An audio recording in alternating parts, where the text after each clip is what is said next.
Ramakatha Rasavahini, Prema Sudhamritavahini, Sathya Sanatani Dharma Swarupini, Shanti Pradayini Mokshakarini, Ramakatha Rasavahini, Ramakatha Rasavahini. So, okay, that's good. Okay, again we are going back to Ramanama, which is very good. So, as Brother Sai Satish said, the name Rama can be broken into many syllables, which Swami himself has covered in many of his discourses. One of the way it's broken is what is being explained by Brother Sai Satish. The name Rama has 3 letters: Ra, A, and Ma. They're called, for the first one is called the fire principle. Ra stands for fire. The second letter A stands for the sun principle, Aditya. The third one, Ma, stands for moon principle. So each of these have a certain function, which the name Rama has. So size this, you can continue now. Thanks, Anna. So in terms of the fire principle, it burns away one's sins. That is where we say papa, all of the papa is burnt away. The sharper is taken care of by the sun principle, which is the So ra, ma. And finally, when it comes to the, you have taken care of the papa, of the sharper, and then the tapa. The tapa is in terms of when we call what we call as the moon principle, it calms down in terms of all of the anxieties. And tapa would translate as what, Anna? The yearning for something or desires for something.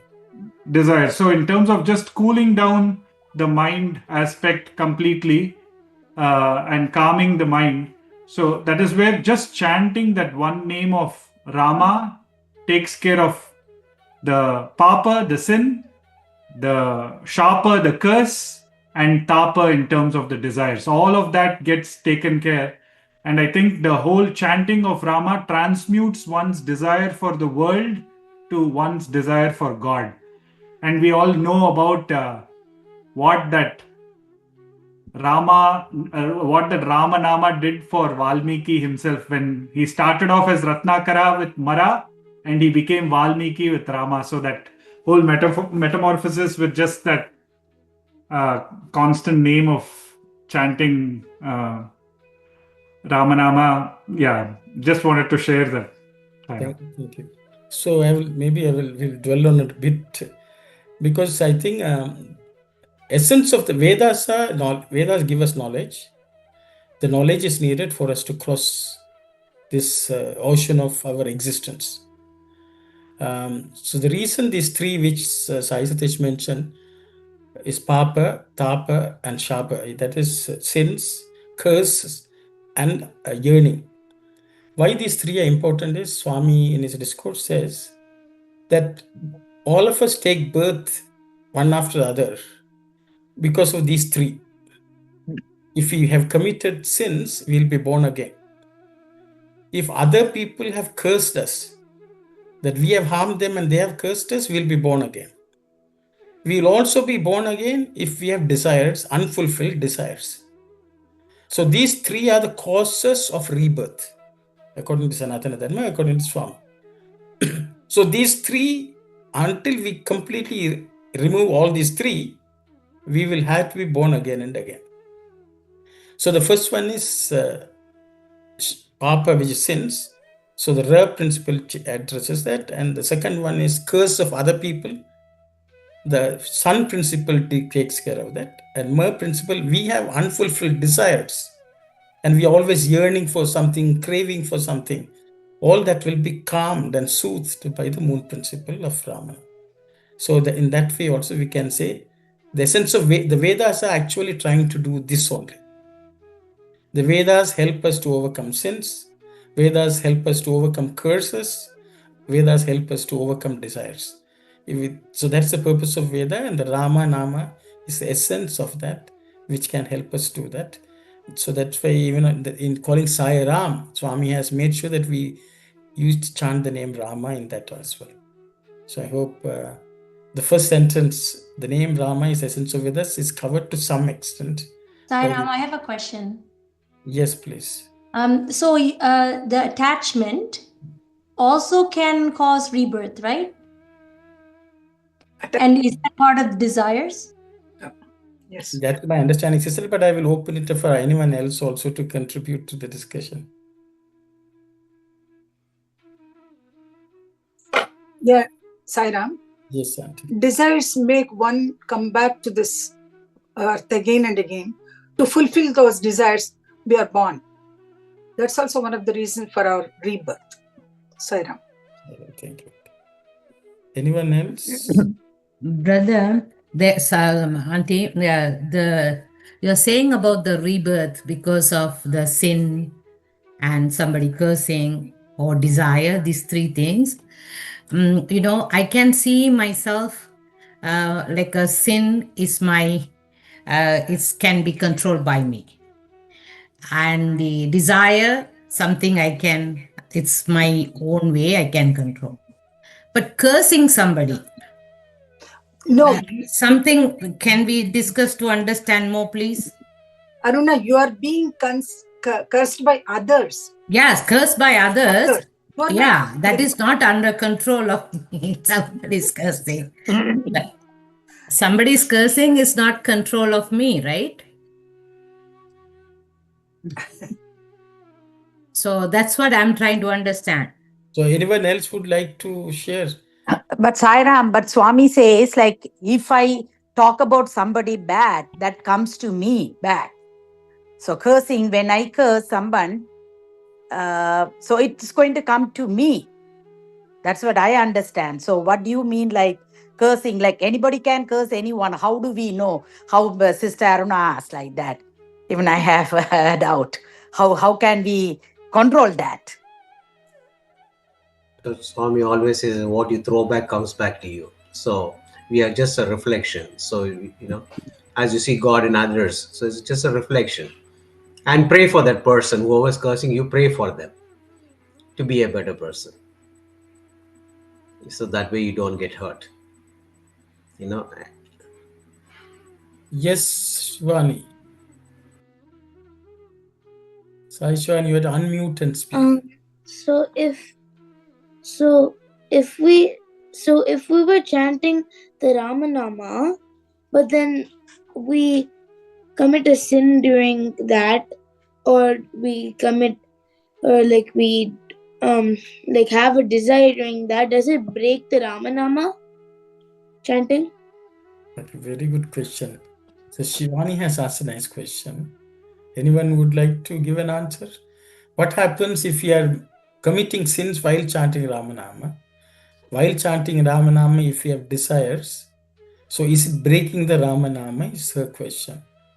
Did I understand it, Shivani? Yeah. So anyone has an answer?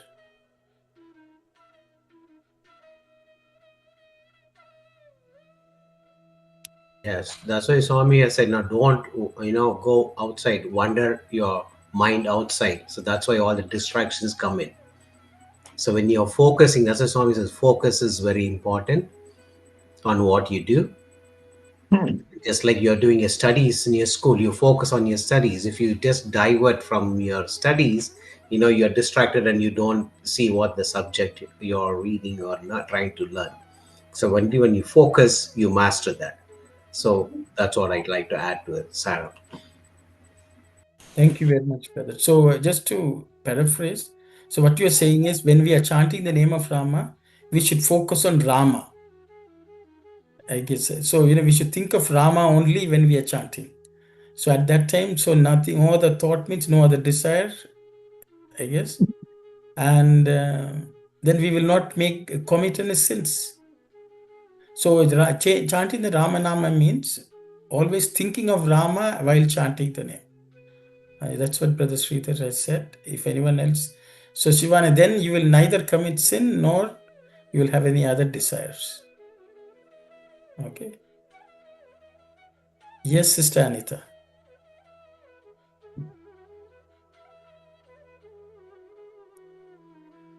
Sister Unmute, please.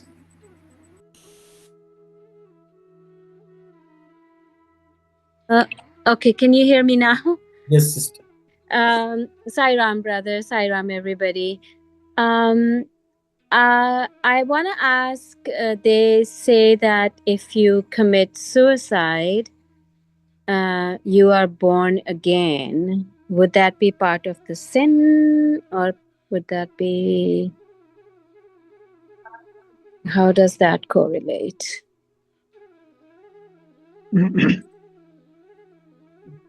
Anyone would like to throw some light on this, please? Thank you. Thank you very much, Sai Ram. Sai Ram, this is Shankar. I think committing suicide is definitely a sin because we are taking out the life given by Bhagawan. So I don't think there is no escape. If you are committing that sin, you'll born again. Thank you, brother. Thank you. Thank you. That makes sense. Thank you, Sai Ram. Uncle, Sai Ram. oh, sorry. I think if you'll raise the hand, it may be good actually. Sai Ram, Sister Anandi, please go ahead.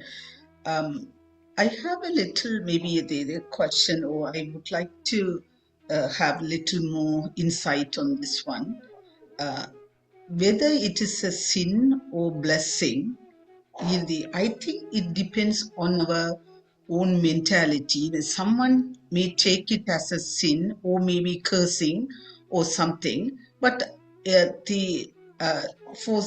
for another person, it could be a blessing. Say for an example, if someone is yelling at me, it could give me a second thought. I have done something wrong. That's why they are yelling at me. I have to correct myself. So in that perspective, I think that it is a blessing to correct myself. That's why either it is a cursing or blessing. It depends on how we take it. In Swami's the perspective, I believe each and every coming from the other human being, it's a blessing. That's my take, but it could be a different view from others. But I would just want to hear from other brothers and sisters. Thank you. Thank you very much, Sister Anandi. Anyone else would like to speak? Yes, Sai Satish. And I see two of the children's hands up, but Okay, so I will go. Sayuri first. Sayuri first. I have a question. I don't really understand. So if you commit sins or if you're cursed by someone, then you'll be born again, right?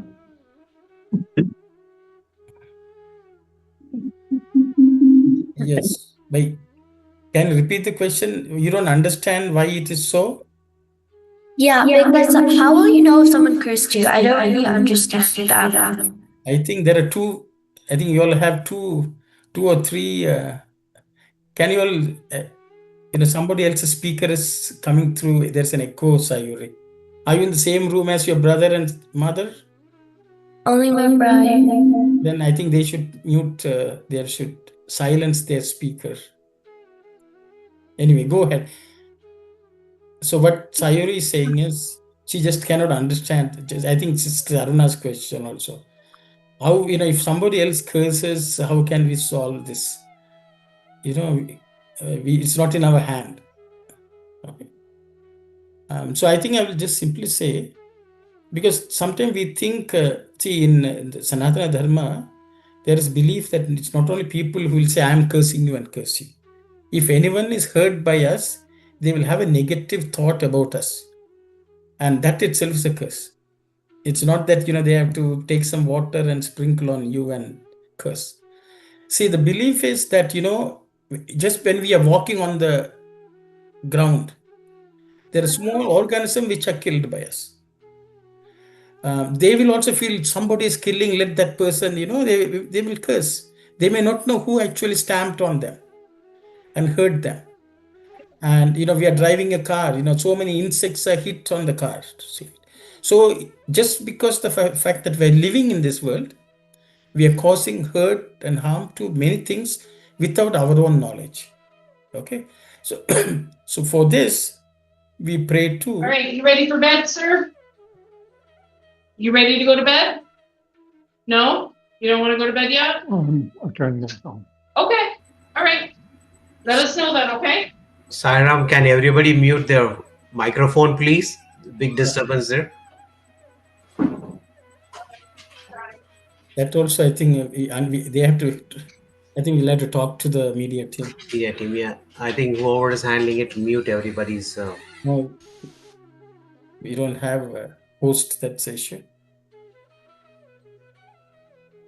SSGC Canada is host. Can you mute everyone? SSGC Canada.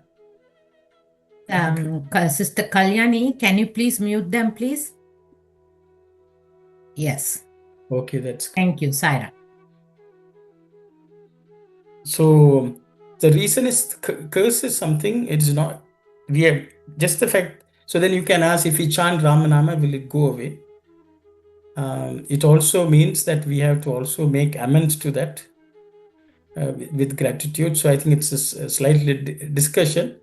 But chanting the Rama will change us in such a way that whatever we do may not hurt or harm others.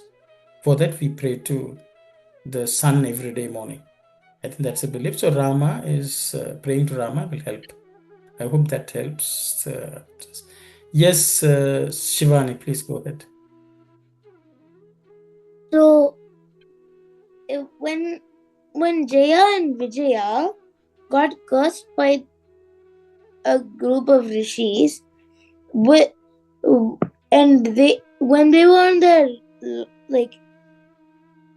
they were on their last stage of curse, like on their last lives of that curse, why, since they committed a sin that time, like a lot of sins that time, why didn't they be reborn? Oh, I see. This is a loaded question.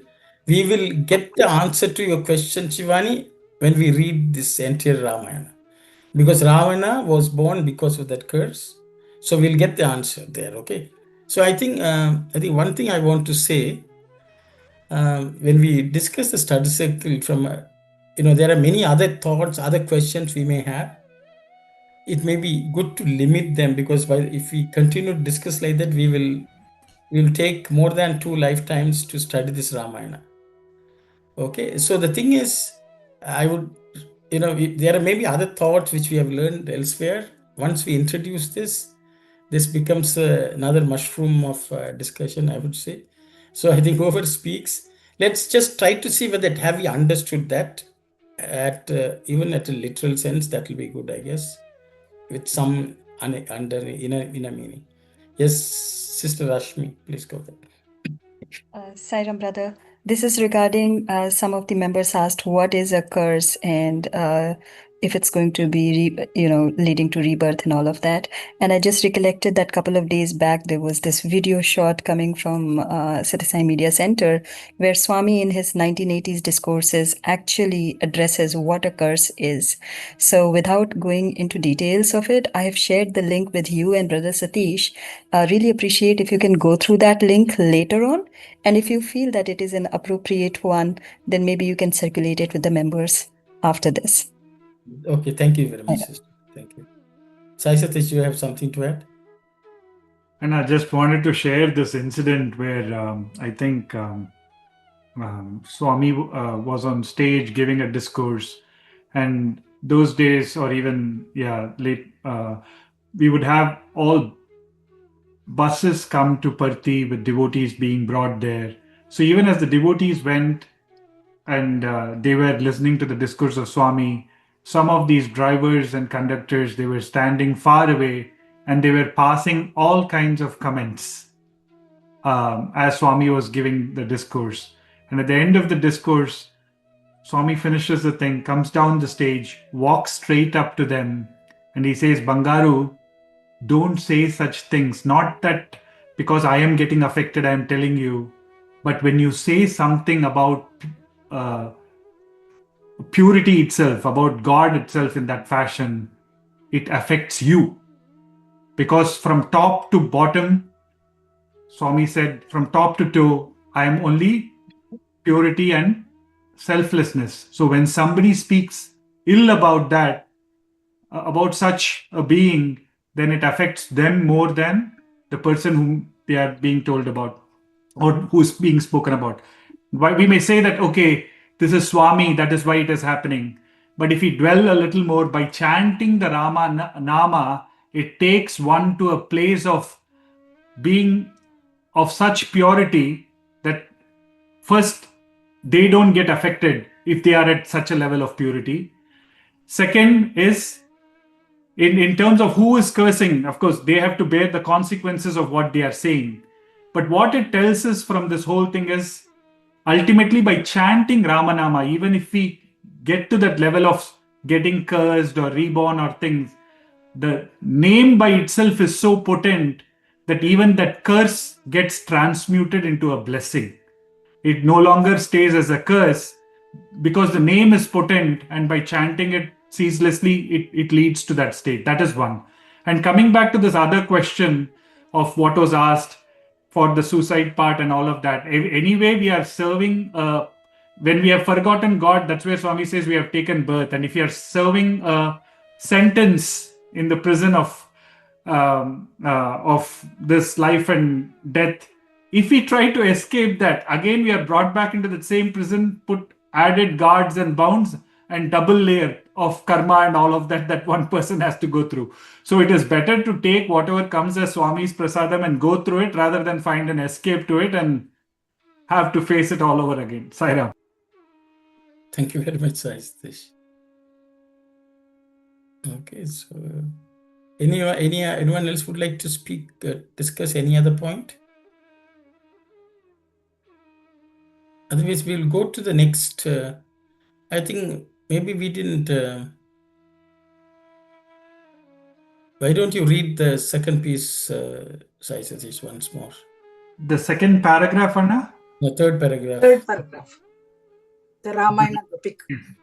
Yes, Auntie. The Ramayana, the epic that deals with the story of the Rama incarnation, is a sacred text that is reverently recited by people with all varieties of equipment. The scholar as well as the ignoramus, the millionaire as well as the pauper. The name that the Ramayana glorifies cleanses all evil. It transforms the sinner. It revels the form that the name represents, the form that is as charming as the name itself. As the sea is the source of all the waters on earth, all beings are born from Rama. A sea sans water is unreal. A being sans Rama is without existence now or ever. The azure ocean and the Almighty Lord have much in common. The ocean is the abode of the Almighty. As myth and legend proclaim, they describe him as reclining on the ocean of milk. This is the reason behind the title given by Valmiki, son of Prachetas, the great poet who composed the epic, to each canto, Kanda. Kanda means water, an expanse of water. It also means the sugar cane. However crooked a cane may be, whichever section you chew, the sweetness is unaffected and uniform. The stream of Rama's story meanders through many a curve and twist. Nevertheless, The sweetness of karuna, tenderness, pity, compassion persists without diminution throughout the narrative. The stream turns and flows through sadness, wonder, ridicule, awe, terror, love, despair, and dialectics. But the main undercurrent is the love of dharma, righteousness, morality, and the karuna, compassion it fosters. Thank you, Sai Satish. Maybe we'll just read the Telugu, Auntie, if it is. I don't know. People, if they don't like Telugu reading. You just read, Auntie. Without translation, you read. Okay. And we'll discuss. I think people are bored. పండితులు మొదలు పామరుల వరకును కోటీశ్వరుడు మొదలు కోటి పేద వరకును అది you can translate. Or translation, Auntie. Read Telugu. Auntie, Uncle, is it possible to do translation? I feel like because the English isn't fully matched, no? Yes, I understand. Right, start. పండితులు మొదలు పామరుల వరకును. From the scholars and those ordinary folks. That he has translated as ignoramus. Yes, I know. Yes, పామరుడు. కోటీశ్వరుడు మొదలు కోటి పేద వరకును. From the millionaires to the poor man. రోగులు మొదలు యోగుల వరకును. People who are deceased as well as people who are yogis. రామాయణము పారాయణ గ్రంథమై ప్రకాశించుచున్నది. The Ramayana is resplendent as a text which is being read and studied by them. సమస్త దోషములను హరించి. It removes all the blemishes. పాపములను రూపుమాపి. It transforms all the sins. తన ప్రాపును రూపముతో చూపనెట్టి సుందర నామము ఈ రామం. This name of Rama reveals its beautiful, the beautiful form of Rama. సమస్త జలము సాగరము నుండియే పుట్టినట్టులా. Just the way all the waters are born from the ocean. సమస్త జీవులు Rama నుండియే పుట్టుచున్నవి. All the living beings are born from Rama. జలము లేని సాగరము. Ocean without water. రామం లేని జీవనం. Life without Rama. లోకమున లేదు, రాదు. In this world doesn't exist and it will not come. సాగరమునకు సర్వేశ్వరునకు సన్నిహిత సంబంధము కలదు. To the ocean and the Supreme Lord, there is an intimate relationship. సాగరమే సర్వేశ్వరునికి నివాసము. The ocean is the place where the Supreme Lord resides. పాలకడలి శయనుడు అను పదమునకు ఇది ప్రధాన ప్రమాణము. This is the proof of the name that God resides or reclines in the ocean of milk. కనుకనే ప్రచేతుసుని కుమారుడగు మహాకవి వాల్మీకి రామాయణ భాగములకు కాండములు అని పేరిడెను. So the son of Prachetas, who is sage Valmiki, due to this he has named the Ramayana, the sections, as kandas. కాండమన జలమనియు. The kanda has the meaning water. చెరుకనియు అర్థములు కలవు. It also has the meaning of sugar cane. చెరుకు ఎన్ని వంకరలు తిరిగినను. So the sugar cane, however crooked it is, రసమునందలి తీపికి ఎట్టి మార్పము లేనటులా. The sweetness of the sugar cane will not change. రామకథ రసవాహిని అనేక వంకరలు తిరిగి. So the same, the stream of story of Rama, it makes many turns. ప్రవహించినను అందులోని కరుణారసము ఎట్టి మార్పుము లేదు. Even though it flows like that, the essence of compassion which is there in it does not change. రామకథా ప్రవాహము విచారము. The story of Rama, the flow of the story of Rama is vicharam. Vicharam is inquiry, is it? Vicharam means sadness, sorrow, Andy. Oh, vicharam.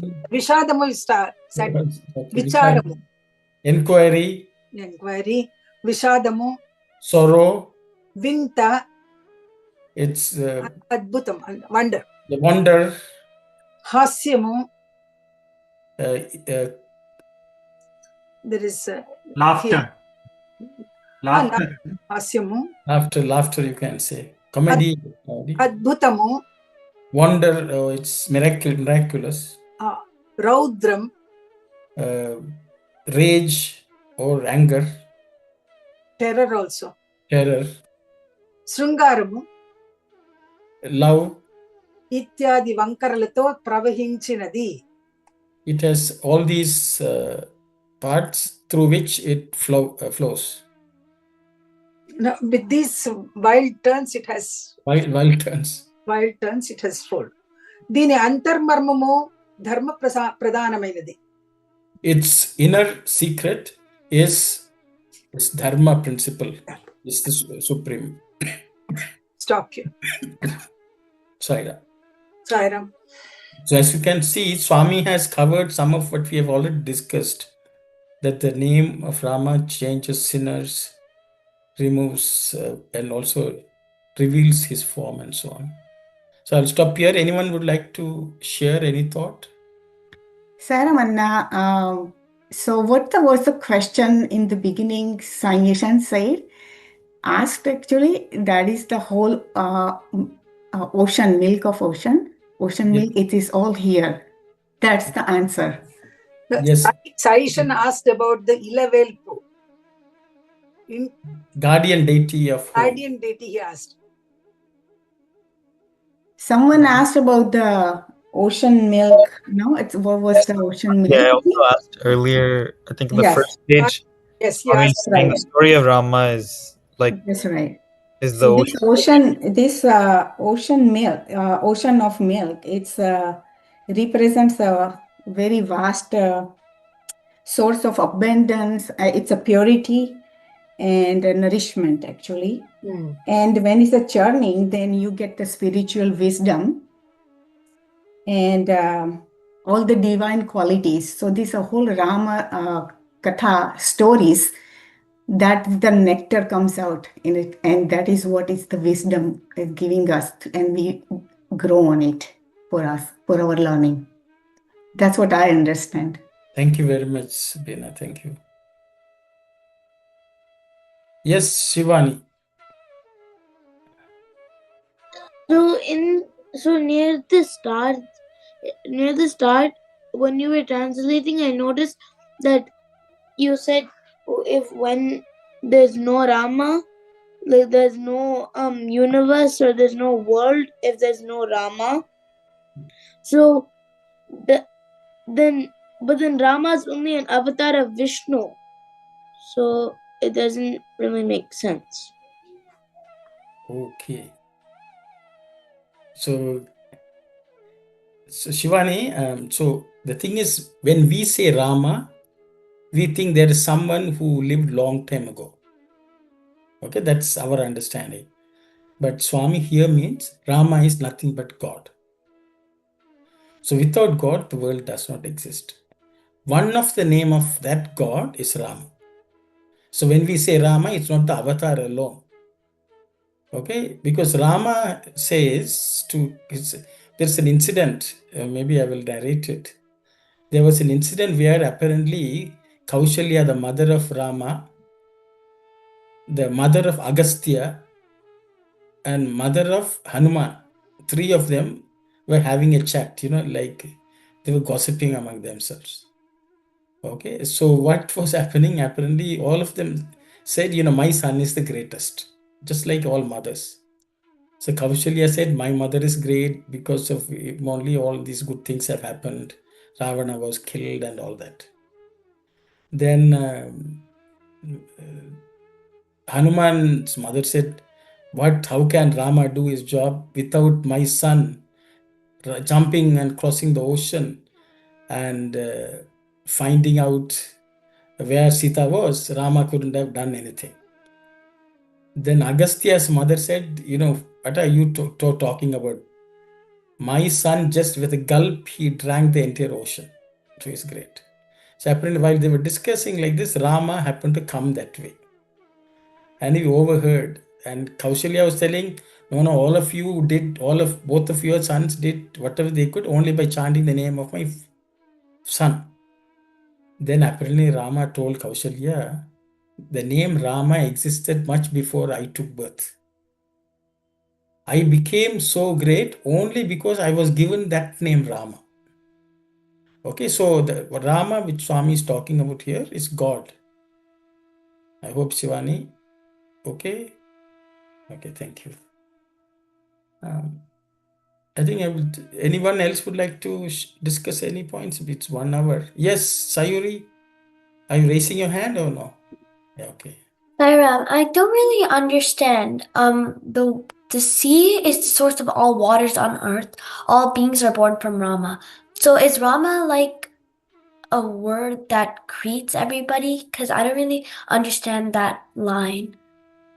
Rama is a word that creeps? Creates everybody. Oh, creates everyone. So everyone, anyone else who would like to answer this question from Sayuri?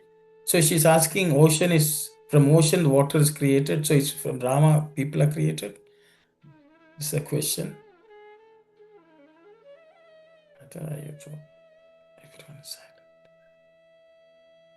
If no one speaks, I will again continue to speak. You have to unmute and speak, whoever wants to speak, or put your hand. Yes, I says, please go ahead. Hi, Ramana. So, we say Shabda Brahmamayi, right? Sound is verily Brahman. So, whether we attribute that sound as Omkaram or as Rama, that becomes the origin from which everything, the creation emerges, and that is the place where it also merges. So from that point of view, when we, and the closest to God, so now when we call out to God also, we use a name to call out to God, right? So that is where, in terms of what emerges from us to reach out to God, or how we emerged from God, all of that has its basis in, we talk in science about Big Bang, right? And Big Bang and then the creation and all of that. And when we call, again, that goes back in one sense to sound. So when we say the name Rama, it is that expression of that Shabda Brahman. We can, that sound which is Brahman expressed in the way we say it aloud as Rama. So basically trying to say that creation came from God, is in God, and merges back in God, in that kind of. Right. Thank you, Sai Satish. Anyone else would like to share any thought?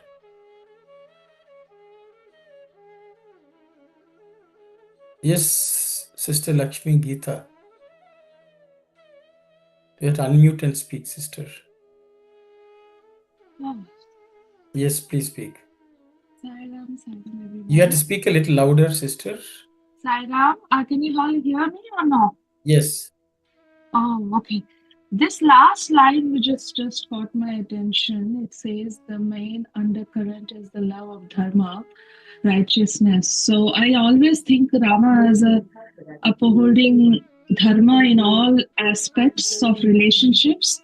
He was an ideal son, ideal husband, ideal king, and an ideal leader. So all about Rama is about upholding Dharma in all relationships and how he kept his word. That I think which Swami also emphasizes all the time is the unity of thought, word, and deed. I think that was what the Rama is for me. That's what is coming to me with the last line. Thank you very much, sister. Thank you.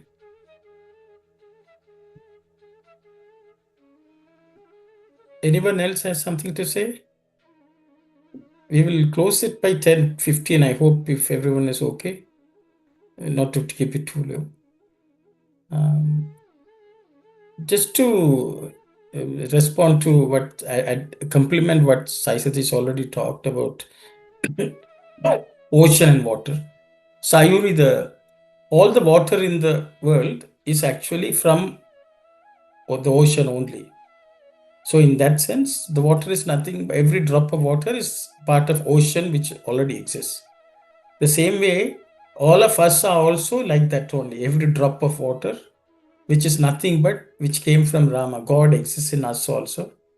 So we are all part of that ocean, part of God, So Rama is nothing but a name given to God in this context, and we should not limit it to one form. But then you may ask, why are we studying the story of Rama? I already mentioned initially, we should not think that this is a story of one person who took avatar. It's God Himself, and when He manifests in this world, just the way a drop of water has become an ocean, from the ocean it has become a river and it's flowing. Just to say, our life is also flowing. And Rama's story also is a river which flowed. That's the way we should see it, as nothing but an expression of God and divinity. And that's what Swami says, nothing in this world exists without God. Just the way no water will exist without the ocean. So I thought I don't know whether it confuses more or I just add to that. And Swami has talked about Kanda here. I don't know. Anyone who knows all the Kandas in Ramayana? What are the Kandas? How many Kandas are there? See, there are 7 Kandas in Ramayana. Each of the section of Ramayana is called a Kanda. Like Balakanda, one of the most, Ayodhya Kanda and things like that. Some of the Kandas are very more. Sundara Kanda is very, very popular, where Hanuman goes to Lanka and so on. So there are 7 Kandas, and incidentally, Swami took 7 years to write this. For 7 years, Swami wrote this. So that was also very significant, I thought. So Kanda means means water and also sugarcane juice. Those are things which Swami has said. So hopefully we find it very tasty as we read along.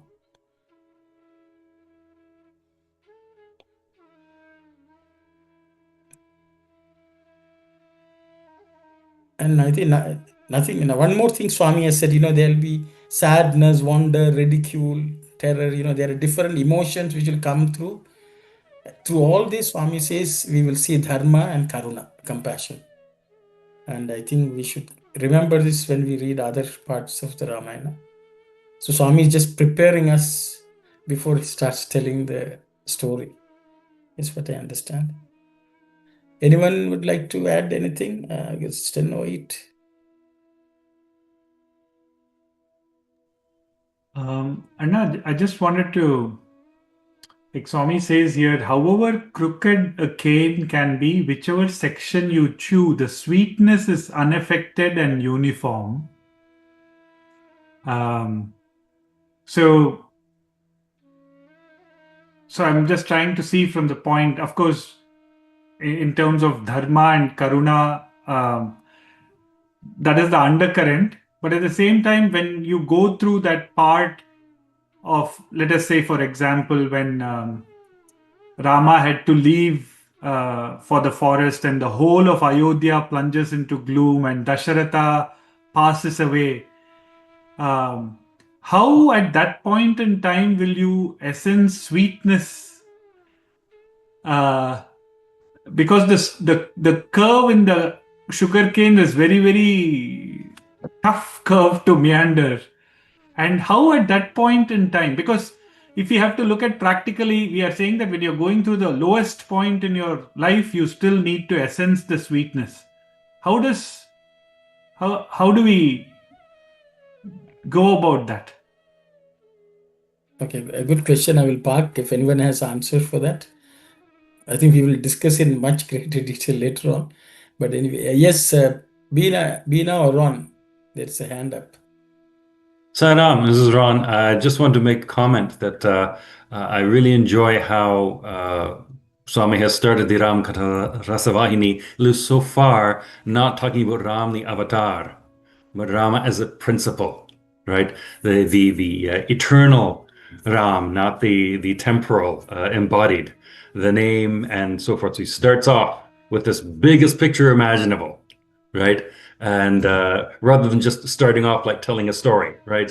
You write the whole setup as to why Sri Ram and his brothers are born. He starts off with this big picture. That's all I wanted to say. That I think it's a wonderful way to start out to really get the wonder of and the glory of Ram as a principle. That's all. Sai Ram. Thank you very much, Ron. Thank you.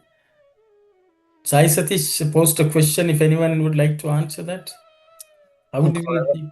I have a question, kind of about that question. Okay, you can ask the question. So I think one of the first things you had mentioned was that, well, what's mentioned in the Vahini itself is the first line where it says Rama is the name of Rama is the essence of Vedas, and I think you had mentioned that Vedas give us knowledge, and that knowledge is needed to cross the ocean of existence. So when it comes to that moment of sadness and how I think later on Swami answers that this ocean, this milky ocean, has the turns of all of these emotions and feelings. So is it that in order to get through this, that the knowledge that you get through the Vedas, through the name of Rama, which is the essence, is that the answer? I think the answer was given by Sister Ananthi a little while ago. She said a curse also can be a blessing. Right. So in the case of Ayodhya, when Rama left for forest, no one else is speaking, that's why I'm speaking, okay? If anyone wants to speak, put your hand up and I will shut my mouth, okay? So the thing is, people take it for granted when Rama was around, okay? Because Rama left for the forest, then they realized, started missing, and then they start thinking about Rama. In life, many times we take many things for granted. And only when we lose, we understand the value, okay? The emotions which people felt was worldly, physical. But the thing is, we are all so busy with the physical world, doing this and that, and we don't think of God. Only when some problem hits, we start thinking. So sometimes Rama had to give that so that people started yearning for Rama so much. We will go back to Bharata, for example, became Rama only because Rama was away. Bharata was someone who thought of Rama because Rama was away so much that he started looking like Rama. So he transformed him to Rama. So sometimes many curse or bad occurrence in life can bring a great blessing.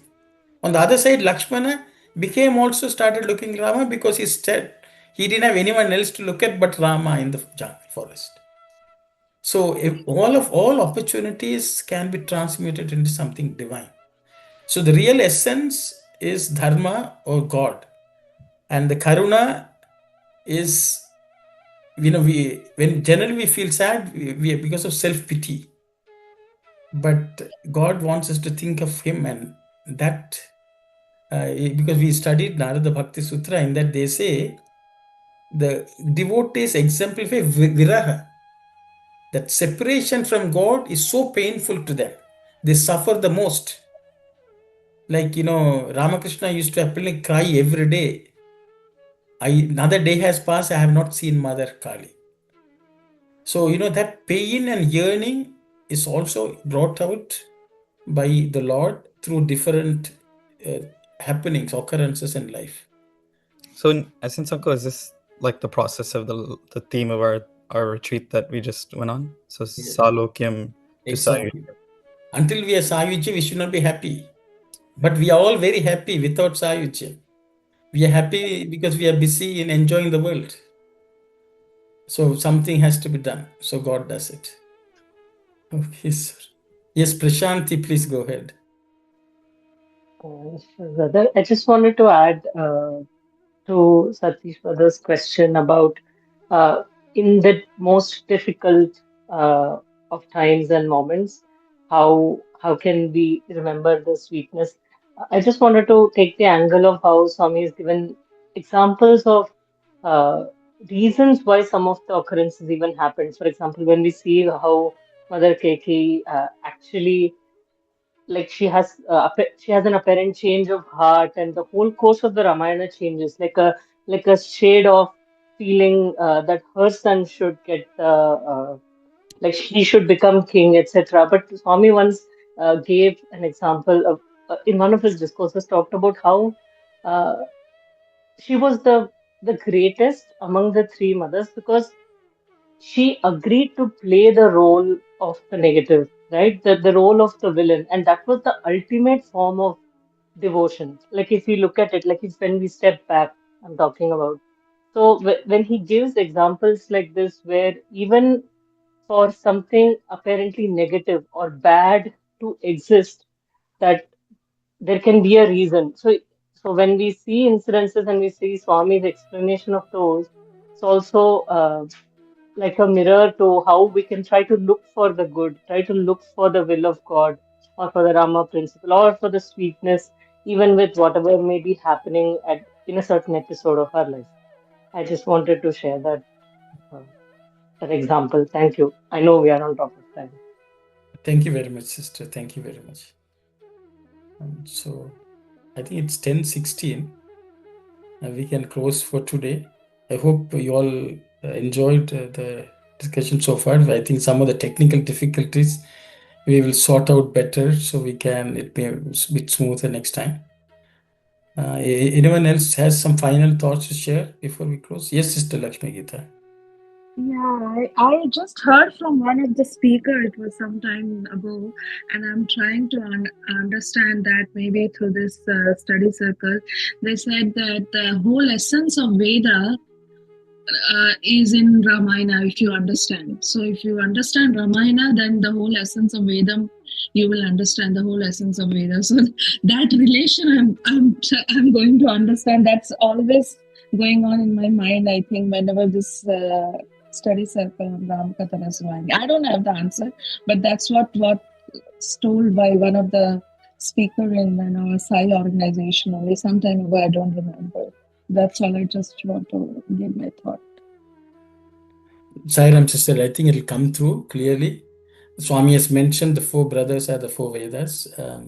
So I'm sure each of their life they will express something. So I think it'll take study of entire Ramayana to at least get a glimpse of that, what you stated. But Swami has stated this many times in his discourses, Sai Ram. So we will close the session for today with Samastaloka prayer, and we'll meet again next week, Sai Ram. Om Samastaloka Sukhino Bhavantu. Samastaloka Sukhino Bhavantu. Samastaloka Sukhino Bhavantu. Om Shanti Shanti Shanti. Sai Ram. Sai Ram. Sai Ram. Thank you, Sai Ram.